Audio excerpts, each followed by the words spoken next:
powerful message to convey. 30 seconds. In order for our two nations to remain friends, your bases must be removed from our soil. 20 seconds. Stand by studio. 10, 9, 8, 7, 6, 5, 4, 3. Exactly a year ago, Harry Perkins was elected as Prime Minister with a landslide majority and a radical programme that in some people's eyes was as near Marxist as makes no difference. After a year in office, Prime Minister, how fares the revolution? Well, I think it's been more peaceful and efficient than the average revolution. We've given gas, electricity, water, telecommunications back to the people. We've created 500,000 proper jobs. On two. Health and education are now almost as good as they were in 1979, and soon they'll be better. We've introduced some democracy into the selection of governors of the BBC. As a matter of fact, I think you'll find there's more democracy all round. With our various worker participation schemes. And, of course, you'll have noticed that the weather has vastly improved. Nice one, Harry. Very good. Very good.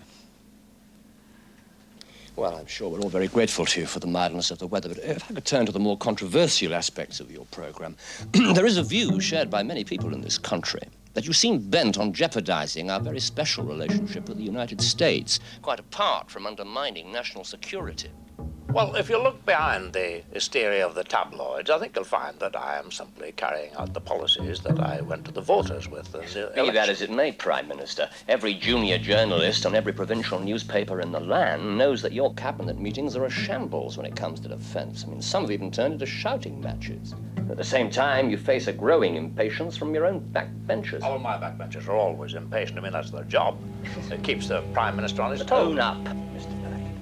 You're caught in a vice, aren't you? I mean, the left and the activists in your party are saying that the energy behind your manifesto promises has run out, and on the other hand, the international community are wondering when you're going to acknowledge the existence of the real world and grasp some concrete political realities. Okay, we have clearance, studio. Thank you. That's it. Thank you. Prime Minister. Thank you very much indeed. Well done. Thank you very much, Prime Minister. Always a pleasure appearing on People's Television Channel. Do you still have key of drinks cabinet? You anticipated my next question. Would you all like a drink? Oh, I love a beer. But I've got to see a man about a bomb. A nuclear warhead is a very delicate instrument. Its effective life is between 4 and 10 years. Then it has to be transported to the Royal Ordnance Factory at Burfield for renewal. The simplest way to dispose of our nuclear weapons would be, therefore, to dismantle each warhead as it arrives at Burfield.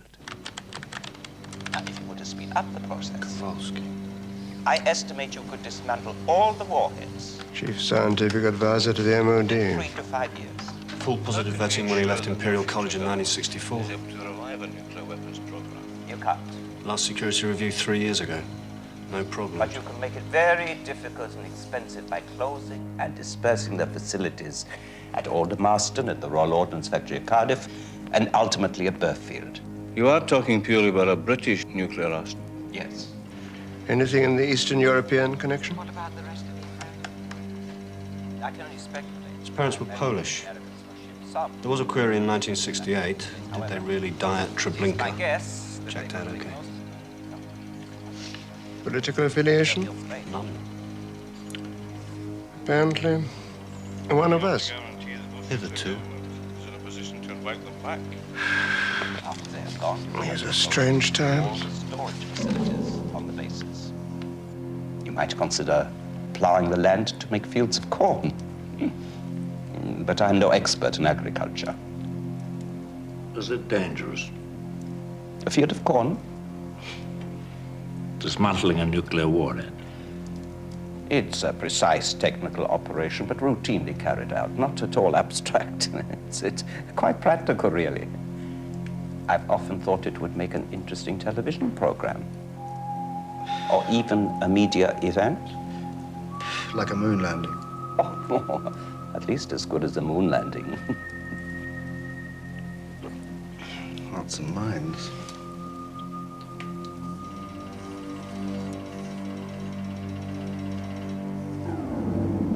We meet our chiefs of staff at Chequers this weekend to discuss detailed implementation of our nuclear disarmament program. Some would say to discuss the detailed implementation of the sellout. John, my old friend, if you've already written your story, I mean, there's very little point in you coming here at all. Prime Minister, what further problems do you anticipate with the Americans? None, but I think they're anticipating some problems with I us. think a lot of people are a little scared by what's going on. Can you tell us what expert advice you're getting? Oh, certainly. I mean, scientific advice, military advice, and I shall also be seeking the best advice I know. May we ask what? Well, I'll be asking the people. I mean, they know best. Government and defence chiefs assemble at Chequers for the most far-reaching review of Britain's defence policy since the war. It's no secret that there's strong opposition within the armed forces to the government's non-nuclear stance. Sources Many are said feel to be they may angry make at the a last timing of attempt yesterday's leak. to persuade them Said to more originate from senior levels in the Ministry of Defence, the document claims that the government's plans to dismantle the British nuclear deterrent will leave the country defenceless against nuclear blackmail from the Eastern Bloc countries. As on land, we face the prospect of total domination by Warsaw Pact forces. And whilst, of course, continuing to implement loyally the government's wishes, I'd be failing in my duty if I conceal from you our very real concern about our ability to provide an effective defence of the realm into the next decade. Thank you, Chief Marshal. Questions? If I may, these impressive visual aids, they indicate the presumed strength of the two sides in the event of a war between the Western powers and the Warsaw Pact countries. They do. Where is France? France. You don't seem to have included the French armed forces in your calculations. France is not a member of NATO command, madam. You'll If recall... Russia invaded Western Europe, I think France would be on our side, don't you? Well, I met the French Prime Minister last week. He seems quite amiable. with respect, I hardly think that that's the point. Moving on, the figures for the Americans seem on the low side. We've included all American troops based in Europe. What about the American forces based in the United States and earmarked for Europe in the event of an emergency? We haven't included them. It's a difficult number to quantify, and that's Well, perhaps you could ask them. And moving on again, and this may seem a silly question, but is it true that in calculating the strength of the two sides, on the Western side you include only military personnel? Yes, that's true. But in calculating the Soviet forces, you seem to include people involved in catering, secretarial work, education, building and maintenance, doctors and nursing staff. Is that so? It's difficult to be precise when dealing with Warsaw. Well, I would have thought that precision was very important in matters of these kinds. Moving on. Thank you. No need to thank me. I am professionally familiar with the effects of nuclear weapons. You know, it's difficult to contemplate nuclear war on a daily basis with anything approaching equanimity. You must have been lonely in the MOD. I have spent my life trying to make deterrence work. I know the system to be unstable, temporary, and morbid. I mean, dismantling obsolete delivery systems is a tiny step, but it creates a false sense of security. I have waited 1/4 of a century for a British government with the courage to do the job completely, to do it rationally. The warheads themselves. It is I who should thank you. Besides, I retire in 2 years' time. I shall write long and boring books that nobody will read, travel the world giving lectures that nobody will understand. A good way to live a life, yes?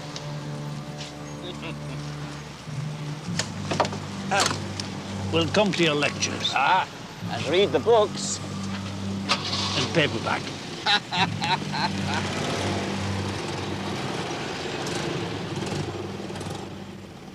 Half a century ago, when the nuclear age was born, Albert Einstein warned us that we must learn a new way of thinking. It has taken us a long time. Today, at last, I'm proud to say that this country has learned the lesson. In 2 weeks' time, at the Royal Ordnance Factory in Burgfield, experts will dismantle and destroy a 1-megaton Polaris warhead. With this action, we will also be dismantling the idea that our freedom somehow depends on the fear of annihilation. It is an absurd and obscene idea. We want no part of it. There's no secrecy to what we're doing. The warhead, and in due course of time, the rest of our nuclear arsenal, will be disarmed and dismantled in full public view, live and on national television. We shall do so without fear, but with much pride.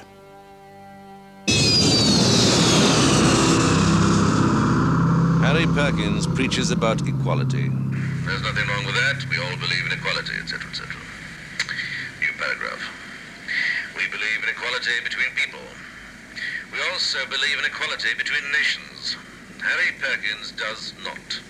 Harry Perkins has turned Great Britain into a fifth-rate power. New paragraph. Other nations once trembled at the sight of the Union Jack coming over the horizon. Germany, Italy, and Argentina, to name but three, but not anymore. Now we are a laughing stock. But why are you reading me all this? I mean, I've already passed CSE English. That's too formal. Because of the last paragraph. Well, then read me the last paragraph. The people voting for the British Labour Party, we respect that decision, although we do not necessarily agree with it. It is a question of leadership. In the hands of a man like Lawrence Wainwright... Lawrence Wainwright? It's the old favourite. A leadership crisis thinly disguised as a plea for moderation. That's not very original. I once tried middle of the road. I was knocked down by traffic in both directions. And we follow it up with an opinion poll. Saying what? Ideally, 65% say we want Wainwright. We want Wainwright. Has a good ring to it. Now, that almost sounds as if you're calling on Harry Perkins to resign. I think that's called putting words in people's mouths. You can't expect a prime minister with a healthy majority to resign in mid-term. That would be human nature. Prime ministers are human, after all. Perhaps not. But Anthony Eden resigned in the 1950s when he had a very solid majority in Parliament. 1 minute. A prime minister must Then it's assess the weather his and duty and commercials. responsibilities in terms of the period in which he works. I think we might manage an overrun. He must have a strong sense of history. On 4, 2 next. It is rather important. Yes, even of destiny. In a pompous sort of way. There is a view shared by many people in this country. They're pulling every stroke in the book. What, boring us to death with George Fison? Anthony Eden resigned because he was ill. He didn't say Perkins was ill. No, but he compared him to Eden. Strike one. My mother telephoned today. Oh, wonderful. We're surrounded by conspirators, traitors, and assaulted spies, and your mother telephoned today. How are things in the gazebo, anyway? She told me that Daddy had told her that Uncle Percy made a secret visit to the President while he was in Washington. I see. What? Sir Percy Brown, Cabinet Office. If it's a secret visit, how come your father knew about it? There are no secrets between old Etonians. Jesus Christ. This is high treason. No, just treason. It's only high treason if you're at war. With this action, we shall be saying to our children and to our grandchildren and to their children to come, the road from Hiroshima stopped here.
editors of this newspaper question the Prime Minister's sincerity.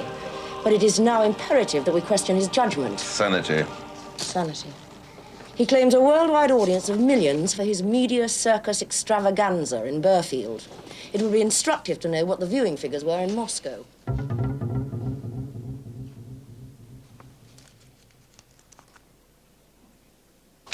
I looked out the window this morning expecting to see the sky black with Russian paratroops. Result? Nothing. So you're not the tool of the Kremlin, then? I have enough trouble trying to be the tool of Sheffield. Yes. Prime Minister, can you introduce the Sheikh? How do you do, Prime Minister? May I have a minute of your time, Mr. James?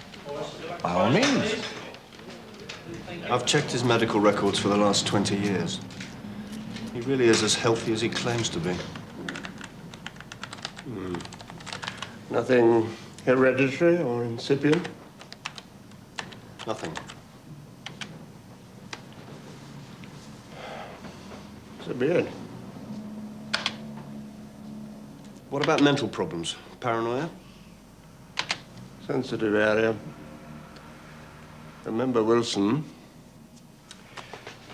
We must be circumspect about telling lies.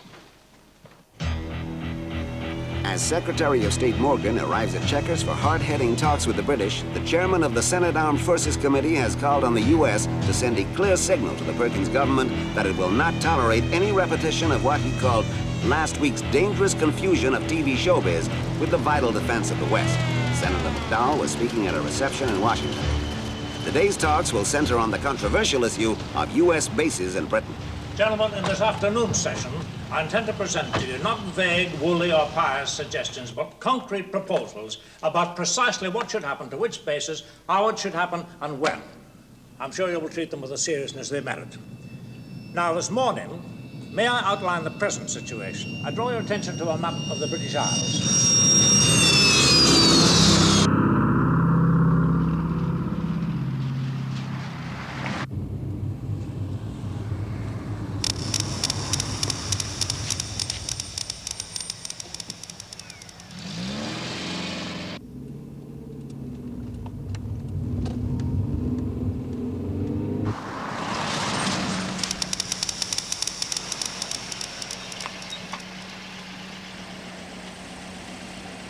My experts tell me that we have an understanding. On close examination, this understanding is a note dated October 1951, prepared by a British ambassador in Washington and initialed by an American Undersecretary of State, which says, the use of the bases in an emergency will be a matter of joint decision, quote, in the light of circumstances prevailing at the time, which means you could do what the hell you like.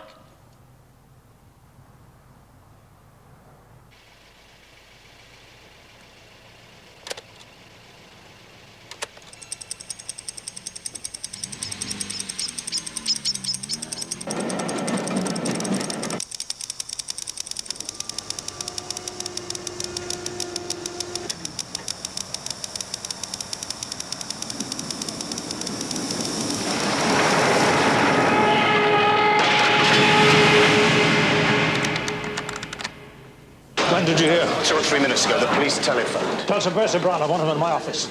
Now. Tell him. Sir Montague Kowalski, Chief Scientific Advisor to the Ministry of Defense, and my Chief Scientific Advisor at this conference, was killed on his way here this morning. His car was hit by a train at an unguarded level crossing. I'm very sorry to hear that, Prime Minister.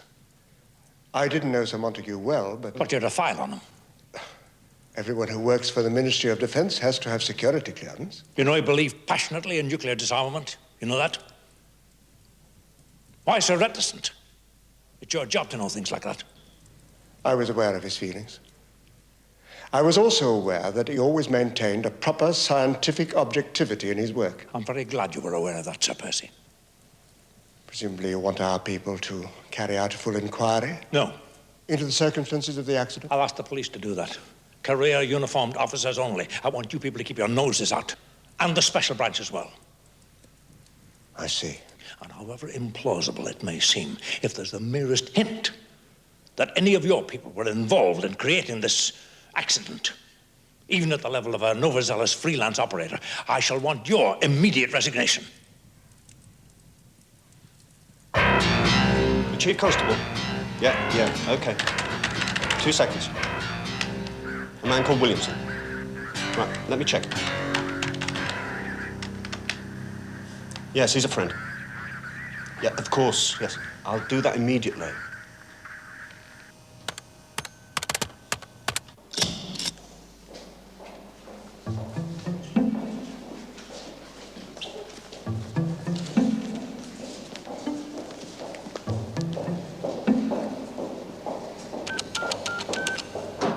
The Cabinet Secretary suggested I should come here and talk to you. Yes, Sir James telephoned me.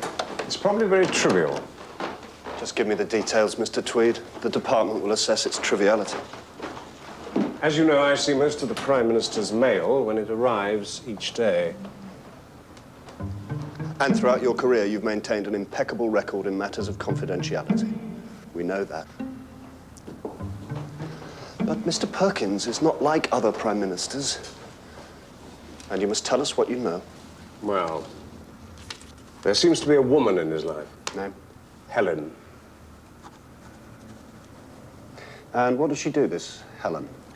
A greetings card when he was elected, another on the anniversary of his election, another on his birthday, each time with a pressed flower and the message, much love from Helen. Just a left-wing groupie. She also telephoned one day. I happened to pick up the phone. Clearly the switchboard girl had instructions to put the call straight through. Helen.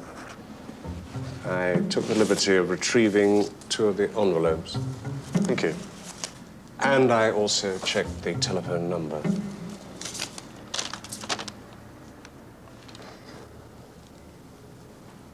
Well, Mr. Tweed, as you say, it might be very trivial. I realize that. But you've acted with great propriety, if I may say so. Thank you. She sends him flowers? Apparently. You don't have one of those flowers, do you? No, sir. Never mind. Investigate gently. Sexual peccadillo never comes amiss.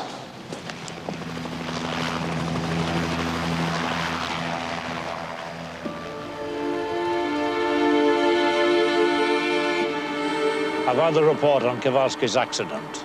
The police say there was a short circuit on the level crossing. The first time that this has ever happened.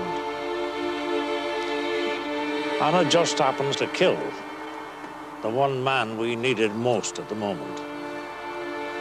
Don't let the bastards grind you down. Oh, they do, comrade, they do. Harry, I mean it. Don't let them.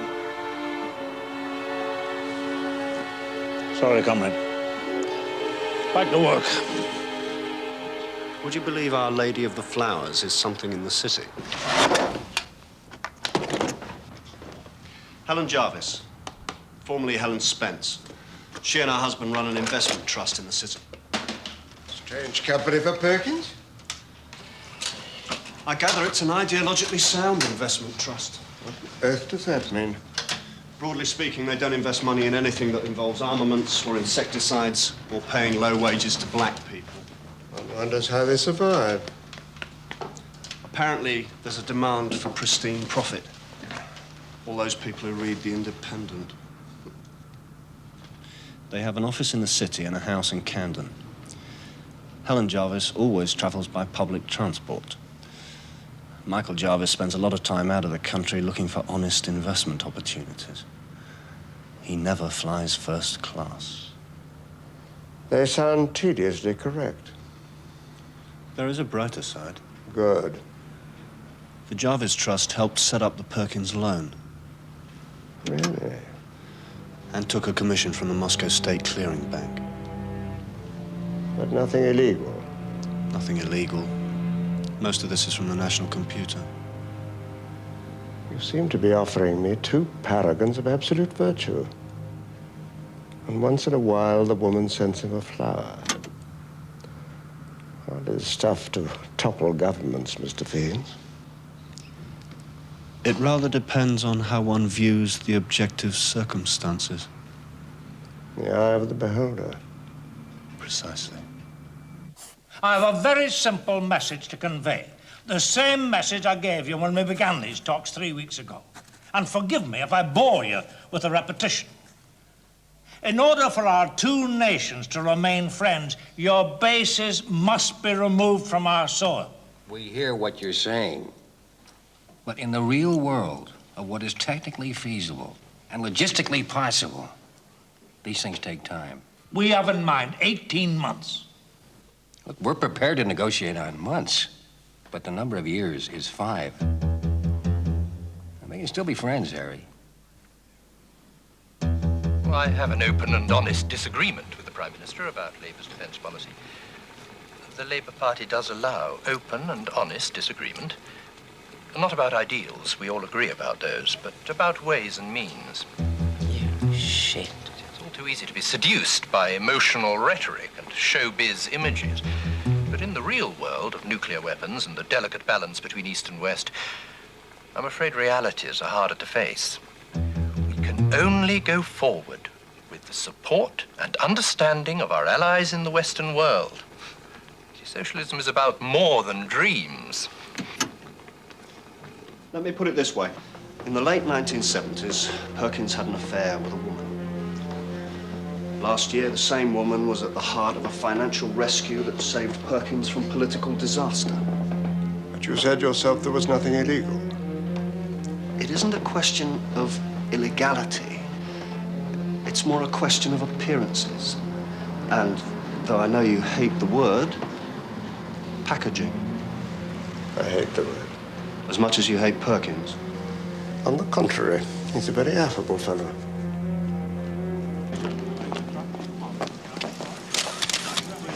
Thank you, sister.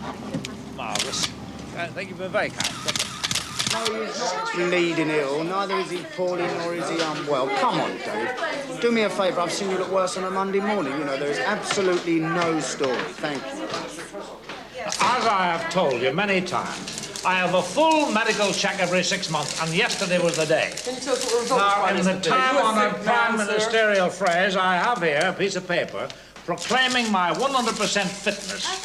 Copies of this are available for inspection at no cost. Now, moving on. The press and media legislation. He protests too much. How is Lawrence Wainwright's health, Prime Minister? Well, I haven't discussed that with Have him you lately. discussed defence policy? Or his challenge for the party leadership? Sorry, comrades, no comment on that. Now, the press monopolies legislation We were promised introducing. open government, no secrecy, access for the people. May we have a copy of your health certificate, Prime Minister? Can you tell us what is wrong with That's the 3rd time this year he's pulled that gag. I have here a piece of paper. The magic fades. It was the same with Disraeli. We're losing the initiative. We're losing the momentum, We'll discuss everything in Cabinet at the proper time. including our election pledges. Came at ours this evening, comrade? I'd love to, believe me, but I'm taking this to the reopening of the Barbican. And bugger off then.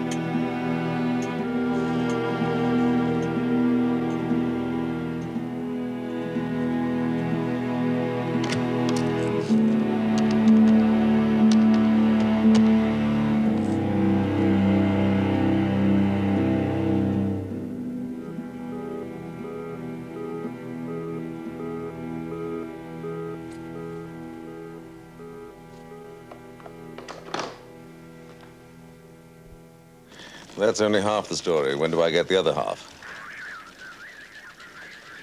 On the back burner, I understand. Well, as you know, I am the soul of discretion.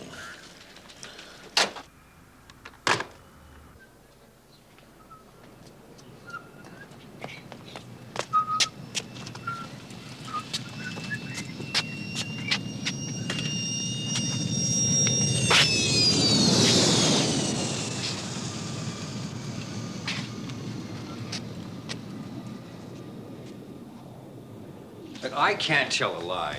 That's always been your problem, Arthur. But if our involvement were to emerge... We're talking about the British. They're not allowed to read their own history until 30 years after the event. Heavily edited. Therefore? I think it's all systems go. Unless there are strong objections.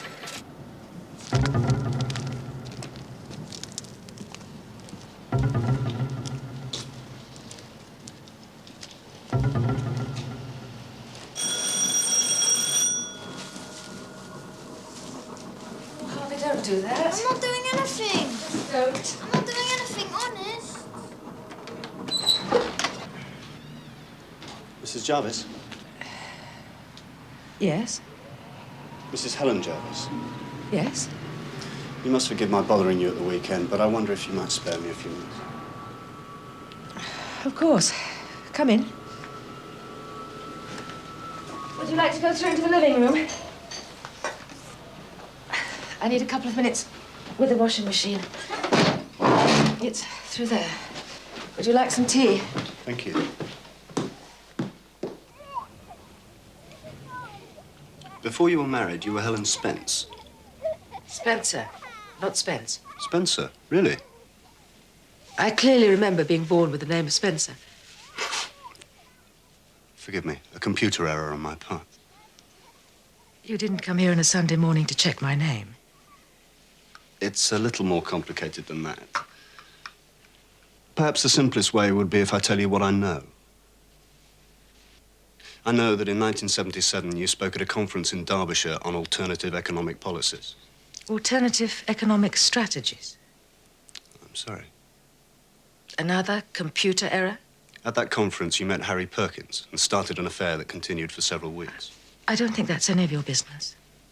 I know that you and Mr. Perkins spent a weekend together at an hotel in Windermere in October of 1977. I know that in 1978 you met Michael Jarvis and regular contact with Harry Perkins ceased. In 1979 you married Michael Jarvis. The Jarvis Trust, one might say. What else do you know? I know that you sent greetings cards to the Prime Minister at Downing Street. I know that upstairs you have a box containing letters from Harry Perkins, presents, including a book, The Ragged Trousered Philanthropist. You could only know that if you I also have lost. grounds for believing that you and your husband supplied Harry Perkins with information about dealings in the city over the 2-year period prior to the election. If you know all these things, why come calling on a Sunday morning? To recommend silence and discretion, whatever happens during the days and weeks ahead.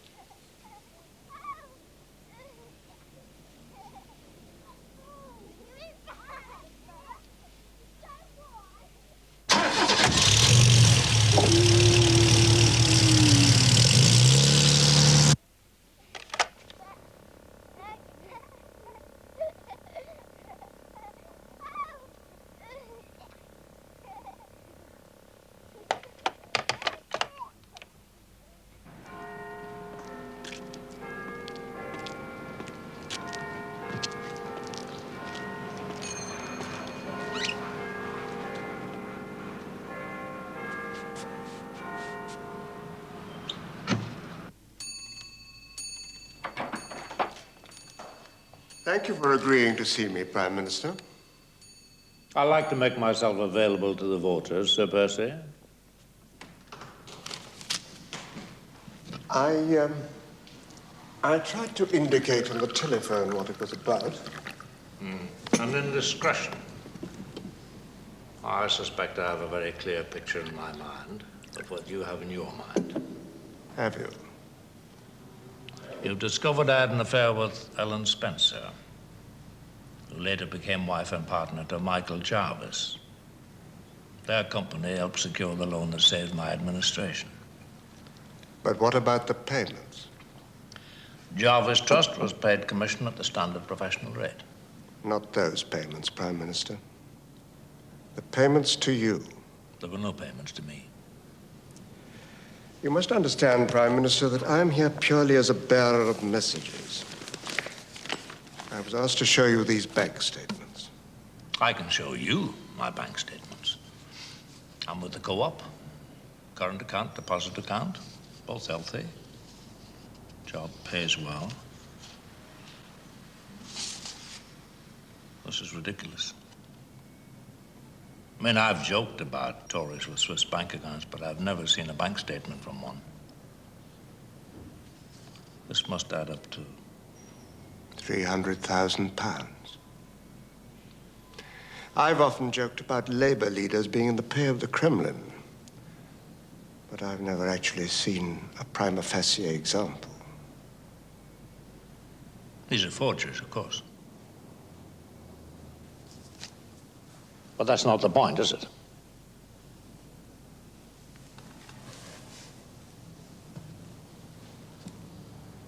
Your people did the same thing to Ted Short.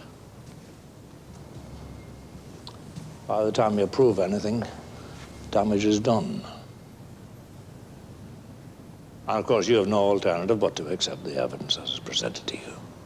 Exactly.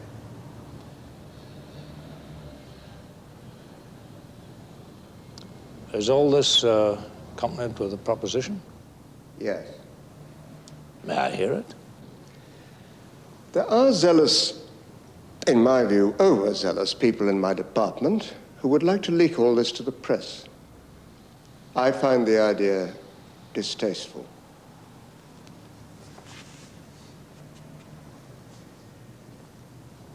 Tell me what you find tasteful, Sir Percy. Resignation, on grounds of ill health. I see. And the ground has been carefully prepared. Our will is Harry Perkins. And 65% of the people would like Lawrence Wainwright as Prime Minister. I've got to hand it to you people. You win the prize for efficiency and elegance. It combines dignity with tact. And I'm sure you will give it a great deal of style. In South America, they'd call this a coup d'etat. But no firing squad. No torture or retribution, no bloodshed. A very British coup, wouldn't you say? And Monty Kowalski? Annette Newsom? Do I frighten you all that much? Me? Harry Perkins, a steel worker from Sheffield? Yes. You do. You're a bad dream. I could always comfort myself with the thought that socialism would never work because it's always been in the hands of bungling incompetents, trimmers, compromisers. People you could control from within. But you, Mr. Perkins, could destroy everything I've ever believed in. And your father before you. And his father before him. Yea, even unto the Middle Ages.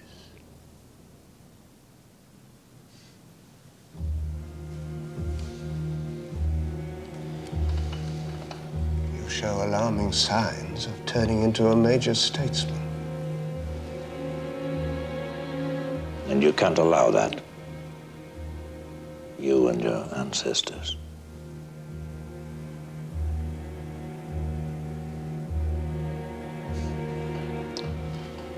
Ill health. There are many honorable precedents. Just when I was getting used to the savage abuse of power.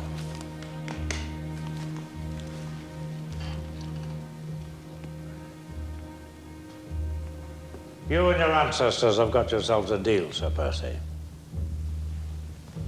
You'll forgive me if I don't shake hands on it. Gentleman's agreement.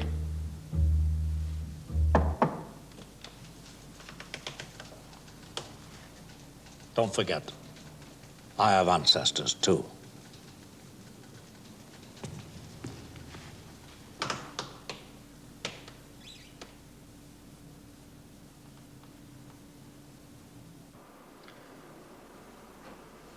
I've never written anything of historical importance before. Sir Percy Brown inherited a country house, 50,000 acres, property in London, and a noble profile. I inherited a shaving mug from from my grandfather. What we do with our inheritance, that, you might say, is the question.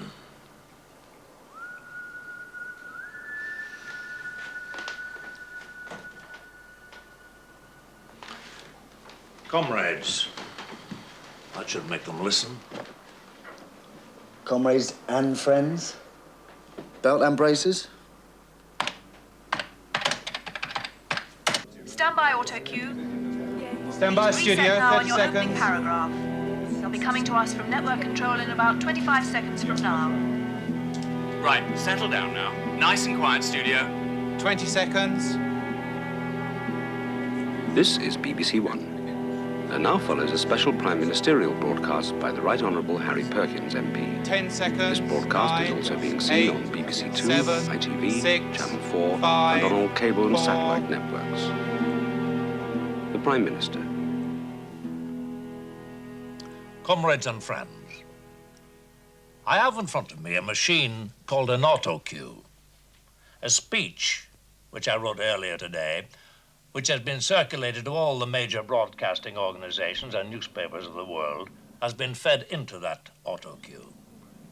The speech says that I am resigning because of ill health. I'm not going to read it to you. He can't do this. The truth is that there's nothing wrong This with is my absolutely health. ridiculous. The truth is that I intend to see the king. Ministerial broadcast. To ask him to dissolve Parliament. That is in order to hold a general election in this country. Fade to black. With permission of my good friends Michael and Ellen Jarvis, I'm going to tell you why I've been forced into the position of making this speech at all. Sit down, Mr. Alford. To coin a phrase, I'm going to tell you the truth. The whole truth. And nothing but the truth.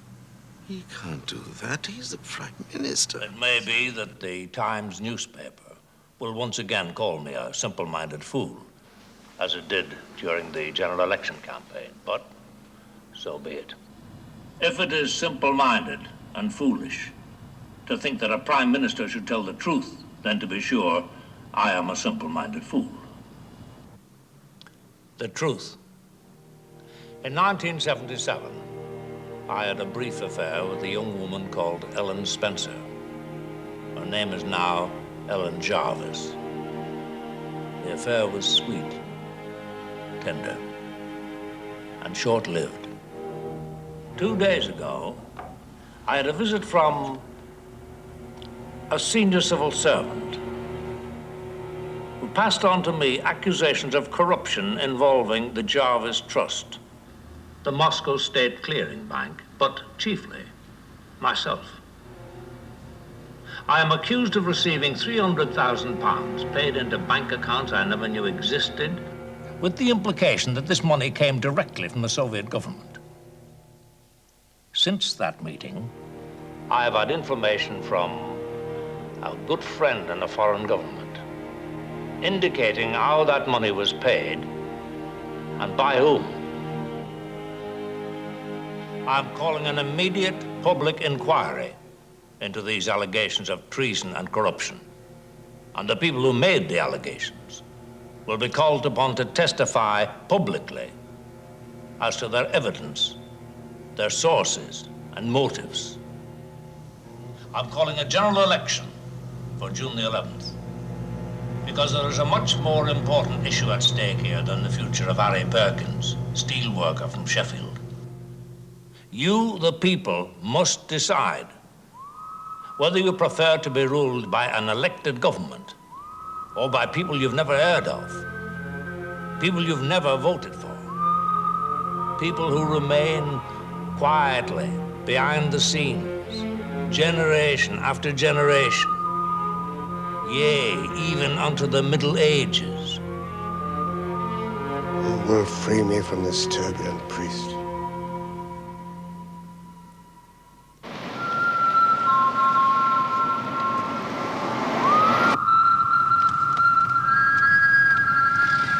I heard what you did tonight. Thank you. With respect, sir, I don't actually vote for him, but I know what's right.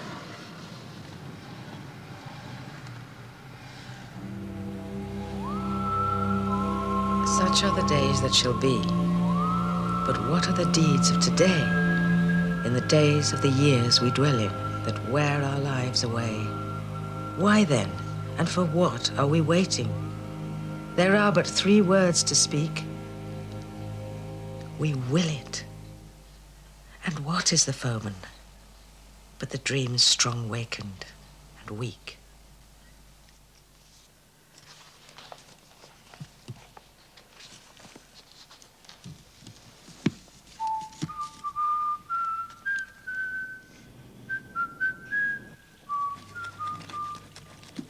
Are you ready? The vultures are gathering outside. Soon.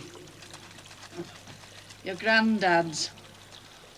I always use it on polling day. The bastards killed him. I shall have them for it yet. Are you going to win? Well, all I can do is tell the truth. Let the people decide. You're a bugger for letting the people decide. Do you think it'll ever catch on? A landslide.